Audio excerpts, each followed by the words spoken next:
और chairman Pakistan peoples party Bilawal Bhutto Zardari ने कहा कि खैबर पख्तूनख्वा में जगह जगह जियाले उम्मीदवारों ने बेहतरीन मुकाबला करके हरीफ उम्मीदवारों को मुश्किलात से दोचार किया।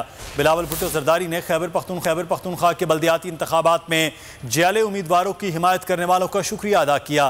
केपी इंतखाबात के पहले मरहले में अंत तक मेहनत करने वाले कारकुनान को शाबाशी भी दी। कहा, मैदान खाली न छोड़ना हमारी अव्वलीन तरजीह होती है। पीपल्स पार्टी के उम्मीदवार मजीद मेहनत करें, आम इंतखाबात में बाजी जियालों के हाथ में होगी। सब्सक्राइब करें और बेल दबाएं ताकि कोई खबर रह न जाए।